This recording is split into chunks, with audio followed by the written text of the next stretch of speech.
좋으신 우리 주님의 은혜가 오늘 이 시간 우리 모두와 함께 하시기를 바랍니다. 오늘 우리가 함께 나누실 하나님 말씀은 다니엘 7장입니다.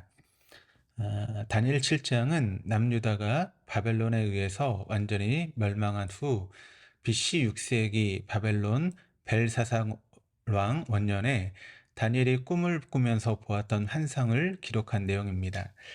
그리고 환상만 있는 것이 아니라 그 환상에 대한 해석도 7장 후반부에 있습니다. 다니엘이 본 환상의 전반부에는 네 종류의 짐승이 등장합니다. 그리고 환상의 후반부에는 그 짐승들에 대한 심판이 있습니다. 네 종류의 짐승의 첫째는 독수리 날개를 가진 사자와 같이 생긴 종이며, 둘째는 곰과 같이 생긴 종이며, 셋째는 새의 날개를 가진 표범과 같이 생긴 종이며, 넷째는 다니엘이 묘사하기 불가한 종이었습니다. 넷째 짐승은 다니엘이 지상에서 본 맹수들 중에 비슷하게 생긴 하나를 말할 수 없을 정도로 특이한 종이었습니다. 7절 보면 넷째 짐승은 무섭고도 놀라우며 전의 모든 짐승과 다르다라고 묘사하고 있습니다. 네 짐승들은 무엇입니까? 17절에 있듯이 세상에 일어날 네 왕입니다. 단순히 네 명의 왕이 아닙니다. 이것은 네 나라를 의미하고 있는데, 왕이라고 하는 것은 나라가 있어야 존재할 수 있습니다. 23절에 보면 환상의 해석에도 있듯이 넷째 짐승 곧 땅의 넷째 나라라고 했습니다. 이 나라는 다른 나라들과는 달라서 온 천하를 삼키고 밟아 부서뜨릴 것이라고 했습니다. 넷째 짐승에는 7절에 10뿔이 있다고 했으며, 8절에는 다른 작은 뿔이 앞에 났던 새 뿔을 밀어 뽑히게 했습니다. 이에 대한 해석이 24절에 10뿔은 그 나라에서 일어날 열왕이라고 해석하고 있습니다. 그리고 작은 뿔로 비유된 한 왕이 먼저 나왔던 새 뿔로 비유된 새 왕을 복종시킬 것이다라고 했습니다. 그렇다면 이 넷째 짐승을 상징하는 나라를 역사적으로 보면 어떤 나라이겠습니까? 우리가 보통은 일반적으로 로마로 보고 있습니다.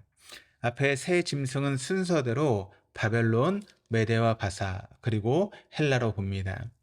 열불은 넷째 짐승에서 나왔는데, 열은 단순히 숫자 10을 의미하기보다는 많은 나라들 또는 전체를 뜻하는 상징적인 의미로 보아야 하며, 로마 제국 이후 인류 역사에서 태동된 많은 나라들을 의미합니다. 그 끝은 적그리스도가 출현할 때까지로 봅니다. 작은 불은 악하고 강한 압제자의 상징으로 일반적으로는 적그리스도로 봅니다. 다니엘 7장에서 다니엘이 본 환상 중 네 왕들을 의미하는 네 짐승들은 다니엘 2장에서 바벨론 왕 느부갓네살이 꿈에서 본 환상, 즉 큰 신상에서 나오는 네 왕들과 같습니다. 큰 신상의 숭근 머리는 바벨론, 은으로 된 가슴과 두 팔은 메대와 바사, 놋으로 된 배와 넓적다리는 헬라, 그리고 쇠로 된 종아리와 새와 진흙으로 된 발이 로마와 로마 이후 나라들을 의미합니다. 그런데 흥미로운 점은 이 모든 나라들은 영원하지 않았다는 것입니다. 이 나라들은 전부 심판을 받습니다. 그 심판을 누구로부터 받습니까? 바로 하나님이십니다. 9절부터 14절까지는 성부 하나님과 예수 그리스도께서 내 짐승들을 심판하시는 것과 영원한 권세와 멸망하지 않을 나라인 하나님의 나라에 대해서 묘사하고 있습니다. 우리가 살아가고 있는 이 땅, 우리가 속해 있는 이 나라는 어떤 나라입니까? 넷째 짐승에서 나온 열불이 번성하고 있는 시대에 우리가 살고 있습니다.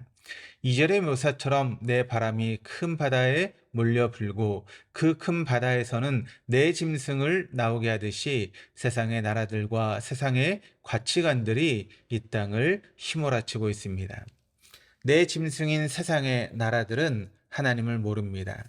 세상의 나라들의 통치자들은 자신이 하나님인 양 교만에 빠져 있습니다. 전 세계를 움직일 수 있는 힘이 있다 생각합니다.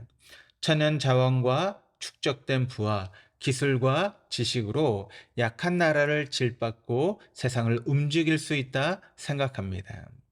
그러나 더 크고 강한 다른 나라에 의해서 비참히 짓밟히게 됩니다.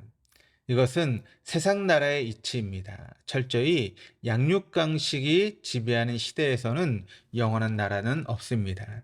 세계사를 보면 제 아무리 강한 나라, 번영한 나라의 역사가 언제까지입니까? 강한 나라들의 기원을 기준으로 본다면 역사가 길다고 할 수도 있겠지만 번성한 시기만을 놓고 보면 길게는 수백 년, 짧게는 100년도 채 되지 않습니다. 이 땅의 세상의 통치 원리로 세워진 나라들 중에 영원한 나라는 없습니다. 영원히 부유하고 강한 나라는 없습니다. 지금 현존하는 강대국들도 마찬가지일 것입니다. 지금은 강한 군사력과 경제적으로 세계를 움직이고 있지만 이 또한 영원하지는 않을 것입니다. 하지만 미래에 완성될 하나님의 나라는 영원한 나라입니다. 18절에 이렇게 기록을 합니다. 지극히 높으신 이의 성도들이 나라를 얻으리니 그 누림이 영원하고 영원하고 영원하리라. 지극히 높으신 이가 누구이십니까? 우리가 믿는 여호와 하나님이십니다. 우리가 사는 시대는 이미 예수 그리스도께서 이 땅에 오심으로 하나님의 나라가 시작되었습니다. 다만 그 나라가 완성되지 않았을 뿐입니다. 그 나라가 완성될 시기는 13절에 말씀하고 있듯이 인자 같은 이가 하늘 구름을 타고 와서 옛적부터 항상 계신 이에게 나아가 그 앞으로 인도될 때입니다. 옛적부터 항상 계신 이는 성부 하나님이시고 인자 같은 이는 바로 성자 하나님이십니다. 그때가 바로 예수님의 재림 때입니다. 그때는 14절에 있듯이 그에게 권세와 영광과 나라를 주고 모든 백성과 나라들과 다른 언어를 말하는 모든 자들이 그를 섬기게 하였으니 그의 권세는 소멸되지 아니하는 영원한 권세요 그의 나라는 멸망하지 아니할 것입니다. 이 시간 우리가 주목해야 될 부분은 18절에 하나님의 성도들이 하나님의 나라를 얻지만 21절을 보면 언젠가 작은 뿔이 성도들과 더불어 싸워 이긴다라고 합니다. 즉, 저 그리스도가 성도들을 이기는데 그것은 영원한 승리가 아니라 한시적인 승리일 뿐입니다. 이것은 이 시대를 살아가면서 겪게 될 성도들의 고난입니다. 이 고난은 3년 6개월 동안 있을 고난입니다. 25절 말씀을 보시면 그가 장차 지극히 높으신 이를 말로 대적하며 또 지극히 높으신 이의 성도를 괴롭게 할 것이며 그가 또 때와 법을 고치고자 할 것이며 성도들은 그의 손에 붙임 바 되어 한때와 두때와 반때를 지내리라. 여기서 그 작은 뿔인 적 그리스도이며 그가 지극히 높으신 이인 하나님을 대적할 것이며 하나님의 성도를 괴롭게 할 것이다 라고 합니다. 그리고 적 그리스도가 때와 법을 고치고자 한다라고 했는데 때와 법은 하나님께서 정해두신 법칙입니다. 그러니까 작은 뿔은 하나님을 말로 대적하고 하나님께 세우신 법칙을 고치고자 하니 저 그리스도가 되는 셈입니다. 그에게 성도들이 한때와 두때와 반때를 지나도록 붙임받습니다.